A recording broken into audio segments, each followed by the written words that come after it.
There is a point in every spiritual journey when quitting feels reasonable, not dramatic, not emotional, just logical. When nothing seems to change, when prayers feel unanswered, when obedience feels repetitive, when faith no longer brings comfort, only responsibility. This is the season where many quietly step away, not because they stop believing, but because believing becomes heavy. She reached that place too. She had done what she knew to do. She had prayed. She had trusted. She had surrendered. She had chosen faith over certainty. And still, the process continued. No breakthrough, no resolution, no visible progress. Just waiting. Just endurance. Just the slow, unseen work of God. That rarely comes with reassurance. She asked herself the questions no one likes to admit out loud. How long does this take? What if this never changes? What if I'm doing everything right and still standing still? Quitting would have been easier. Easier than waking up and choosing faith again. Easier than trusting God without emotional reward. Easier than staying faithful in a season that offered no relief. But she didn't quit. Not because she was strong, not because she enjoyed the waiting, not because she understood what God was doing. She stayed because something deeper had taken root. She realized that faith is not proven by how it begins, but by how it endures. That obedience is not always marked by progress, but by presence. That God's work is often most active when it feels most hidden. She didn't quit the process because she had learned something sacred. Walking away would not bring peace. It would only interrupt the work God was doing beneath the surface. So she stayed.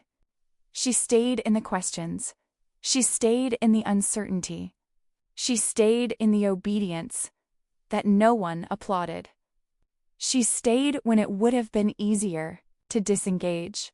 And though she couldn't see it yet, something was being formed in her that could only be formed through staying. If you are in a season where nothing seems to move, where faith feels repetitive, where quitting looks reasonable, stay. This message is for the woman who is learning that perseverance is not loud, not emotional, not heroic. It is quiet faithfulness.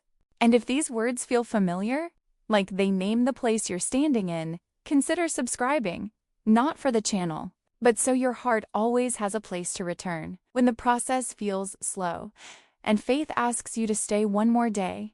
Now, let's walk through what it means to remain when quitting would have been easier. There is a moment in the process when staying requires more faith than leaving. Leaving promises relief. Staying asks for endurance. She felt that tension clearly. On some days, faith felt light, manageable, even hopeful. But on many others, faith felt heavy, heavy with unanswered prayers, heavy with repetition, heavy with the same obedience, yielding no visible fruit. She noticed how easy it would be to quietly disengage, not to abandon God, but to lower expectations, to stop hoping so much, to stop praying so honestly, to stop leaning forward in faith, and instead step back into emotional distance. Leaving didn't mean rebellion. It meant self-protection. Staying meant vulnerability, because staying required her to wake up each day and trust God again without new evidence, to pray again without new answers, to obey again without new clarity. And that was exhausting. She asked herself why perseverance felt so costly, why staying faithful sometimes felt harder than stepping away. And slowly, she began to see the truth. Staying exposes what leaving hides. Leaving numbs disappointment.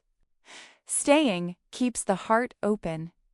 Leaving dulls expectation. Staying risks hope. Leaving avoids pain.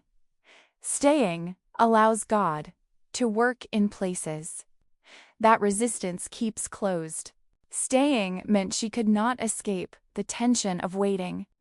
She had to feel it, carry it, bring it before God, again and again. And yet, that was exactly where transformation was happening. Not in the moments of clarity, but in the discipline of presence. God was not asking her to stay because he needed her effort. He was asking her to stay because staying was shaping her. Every day she chose not to quit. Something quiet was being formed. Patience that did not depend on outcomes. Faith that did not need applause. Trust that did not collapse under delay. She realized that leaving would have relieved the tension, but it would also have stopped the process, and she was no longer willing to trade growth for comfort. Staying was not dramatic. It didn't feel powerful. It didn't come with emotion. It felt ordinary, monotonous, faithful, and that is often where God does his deepest work. She didn't stay because it felt good. She stayed because she believed God was present, even when nothing changed, and that belief, quiet, uncelebrated, unseen, was becoming stronger than her desire to quit. One of the hardest truths she had to accept was this: just because nothing was changing around her didn't mean nothing was happening within her. She measured progress by visible movement, by answers, by doors opening, by relief arriving. But God was working on a different timeline and in a deeper place. While she waited, he was reshaping how she trusted. While she stayed, he was strengthening her roots. While she obeyed without reward, he was forming a faith that could endure more than comfort. She couldn't see it, and that made it harder, because unseen work offers no encouragement, no validation, no proof that staying matters. And yet, this is often how God works. He builds beneath the surface before he allows growth above it. He forms character before he changes circumstances. He strengthens the heart before he alters the path. She realized that the process was not about speed. It was about depth. If God had rushed the outcome, her faith might have remained shallow. If relief had come too soon, trust might not have matured. So God stayed slow, not to punish her, not to test her endurance, but to prepare her for what her heart could not yet hold. In the waiting, he was loosening her dependence on results. In the repetition, he was steadying her obedience. In the silence, he was teaching her to recognize his presence without reassurance.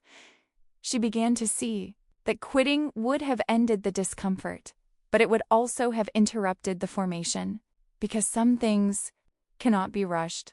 Some forms of healing require time. Some kinds of faith can only grow. When nothing dramatic happens, she didn't feel stronger. She didn't feel closer to answers.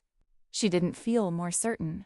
But slowly, almost imperceptibly, she became more anchored, less reactive, less desperate, less shaken by delay.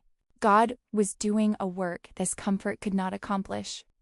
And though she couldn't yet see what it would lead to, she sensed something true. If she left now, she would leave unfinished. So she stayed, not because she felt inspired, but because she trusted that God was still working, even when nothing changed. There was a point in the process when staying stopped feeling meaningful. At first, perseverance felt noble, purposeful, even spiritual. But as time passed, that feeling faded. Obedience became routine. Prayer felt repetitive. Faith felt quiet. Almost too quiet. She wasn't discouraged in the usual way. She wasn't angry. She wasn't doubting God's existence. She was simply tired of continuing without feedback. No sense of progress, no emotional affirmation, no internal reassurance that she was doing the right thing. This is the place where many quietly disengage, not with anger, but with indifference. They keep the habits, but lose the heart. They maintain the structure, but release expectation. She felt that temptation too, to stop caring so deeply, to pray less honestly, to obey with less openness, to protect herself by lowering her spiritual investment, because caring deeply while waiting hurts. Staying requires vulnerability. Leaving allows distance. But she recognized something important. If she stayed without expectation, she might endure, but she would stop growing. So she made a different choice. She stayed with her heart still open. She stayed while still hoping. She stayed while still praying honestly. She stayed while still allowing herself to feel the tension of waiting. This was not easy, because staying without emotional reward means trusting God without internal reinforcement. It means continuing when faith does not feel inspiring, when obedience does not feel fulfilling, when God's presence feels subtle, not overwhelming. And yet, this is where faith matures. Not in moments of strong emotion, but in seasons of quiet loyalty. She learned that God does not measure faith by how it feels, but by whether it remains. He's not impressed by intensity, he is faithful to consistency. So she stayed, not because she felt close, but because she believed God was close, even when she couldn't feel it. She stayed when prayer felt flat. She stayed when scripture felt ordinary. She stayed when obedience felt unseen. And in that staying, something profound happened. Her faith stopped depending on feeling. It became rooted in trust. Trust that God's presence does not fluctuate with emotion. Trust that obedience matters, even when it feels empty. Trust that staying was shaping her in ways comfort never could. She didn't quit the process because she learned something rare. Faith that survives without reward is faith that can endure anything.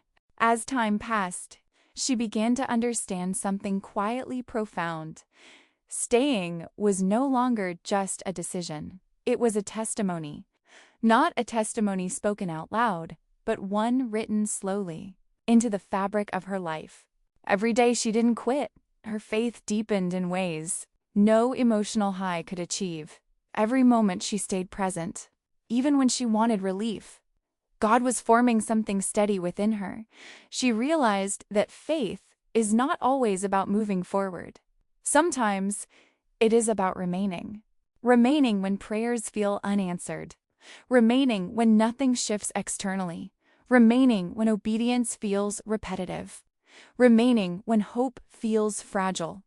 This kind of faith is rarely celebrated. It doesn't look impressive. It doesn't attract attention. It doesn't feel heroic. But it is powerful. Because stay-in says, I trust God even when I gain nothing immediate.